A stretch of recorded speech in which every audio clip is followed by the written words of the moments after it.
Hey guys, King of Charmanders here. Today I bring to you a video on the best Bleeding Edge meta build. So, I've had to tinker with it a bit, and thanks to it I have the answers now. And this video reviews the best build for the exclusive skill of Ebony Odogaron. We will also be going over into detail on how Bleeding Edge works. And Bleeding Edge is unique because it is the third skill in the game to inflict a status to its user. First was Bubbly Dance, then Hellfire, and now we have Bleeding Edge to inflict bleed. Alright, first we're going to start off with Bleeding Edge details. So what does Bleeding Edge do? Well, here's a quick review. So Bleeding Edge only maxes out at level 3. And level 3 is what you want to go for so you actually get the bonus. If you actually want to get that 50 plus affinity, which is my next point here, it increases affinity by 50% via bleeding. In order for you to activate the bonus, you need to get bleeded first. So again, make sure you go for level 3.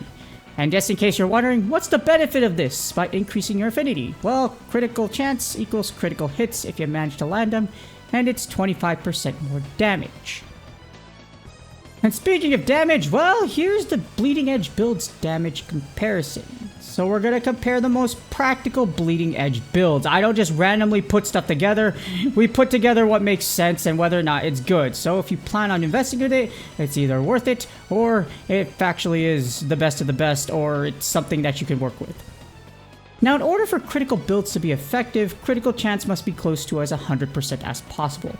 That's just the nature of it. If you've ever played any other game that has critical chance or critical hit, most of the time, or at least actually like literally every other game I've played competitively and just casually, your critical chance must be high. If your chance isn't high, you're not going to crit, so you can't boost the damage of your crit hits to begin with.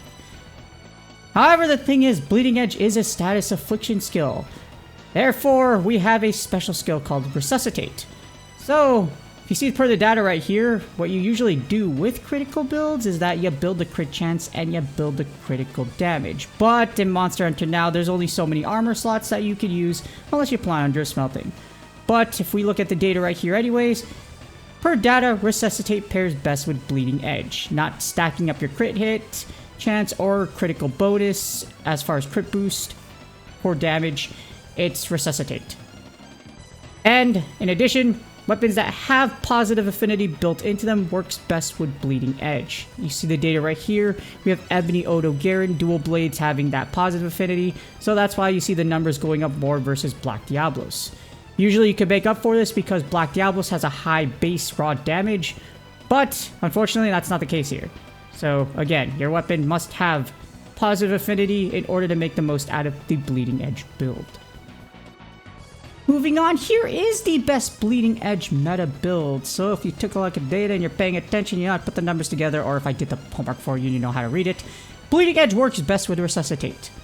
As of right now, you can't get to Resuscitate level 5 yet, so that's pretty unfortunate, but there's a lot of substitutions you can make with this build.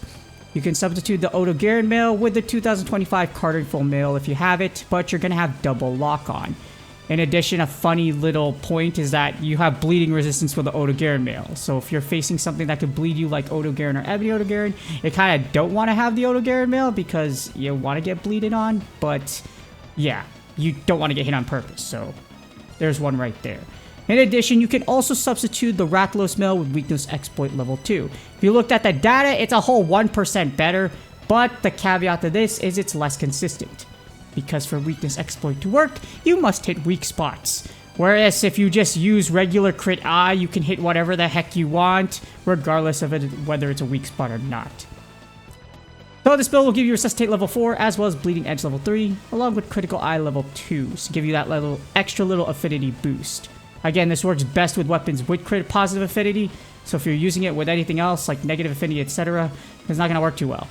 But for this build, you must have the Ebony Odogaron helmet at grade 8, the Odogaron mail at grade 6, the Ebony Odogaron van braces at grade 6, the Gold Rothian coil at grade 8, and the Mazutsune greaves at grade 6. Alright, now that you know the builds well, here's the pros and cons of Bleeding Edge, starting off with the pros. So you're at or near 100% affinity depending on your weapon plus build. In this case, I'm using the most powerful melee super weapon, the Mr. B Sword and Shield, which gives a whooping 30% positive affinity at grade 10. and this will provide you plus 25% damage per successful hit. What I'm trying to get at here is if you miss the dang monster, you try to backhand it and you miss, guess what? You're not going to do damage. So yes, you get that plus 25 if your critical hit goes off and if you're managed to hit the monster, like you see here, which is indicated by those red cool slashes on animation. Now, the cool thing is here, per this example, like you see right here, you can open with the special skill to do heavy damage with at or near guaranteed critical hits. As you see, I'm going to use my special skill in order to finish off this Odogaron, and then it is getting yeeted, and it's bye-bye. But yeah, that's an opener right here. Again, 100% affinity or near, plus 25% damage, and open with your special skill. You're going to do some heavy damage. Those are the pros of Bleeding Edge. Now that we went over the pros, well, here's the cons of the Bleeding Edge build. Well, you'll only likely activate it only twice per hunt. If you try to do the data on MHN.quest, if you're really good, you know what you're doing like I am, it's only 63%. So it's only factored in at 63% because, yeah, you're only getting 2. You see this example right here? It's difficult to maintain. You need 8+ actions in order for it to activate. Unlike Bubbly Dance, where you only take 3, like you see right here, I did a lot of work just to proc that twice. And here's another thing, if you take damage while bleeding, you will take the bleed damage and additional damage. In other words, you are likely going to use a healing item. Here's an example right here with Kuliaku. You see right here, I do about 3 or 4 actions, then I'll guard, and you see me take the bleed damage plus a small amount of guard damage. And I'm going to take another hit on purpose like you saw there earlier, just to give you an example. You might likely use a healing item depending on what you get hit with. In this case, literally that small little hiccup plus the bleed damage and getting hit by that small little thing from the egg, I'm going to take almost enough damage for me to go below to where I'm going to need to use a healing item next hunt. Due to this, and the really big drawback about damage and healing items with Monster Hunter Now, this is possibly the lowest reward out of the risk you have for using the Bleeding Edge build.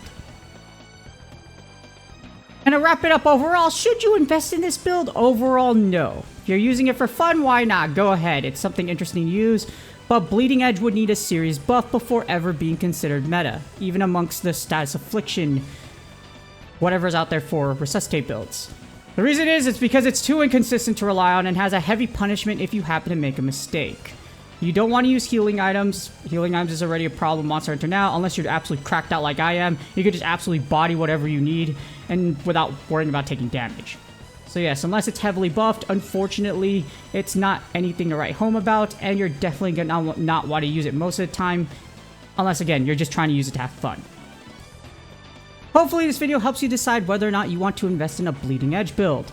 Be sure to take advantage of all the events with Ebony Odogaron if you are looking to build a Bleeding Edge build, just because you need those materials if you're going to make this. And with that being said, as I body this great Jaggers to oblivion, please do me a huge favor, like, subscribe, and comment for the YouTube algorithm. Good luck on your grinds. Hopefully you're having fun if you're using this build, and you're not getting hit and you're not using potions. And I will see y'all on the next video.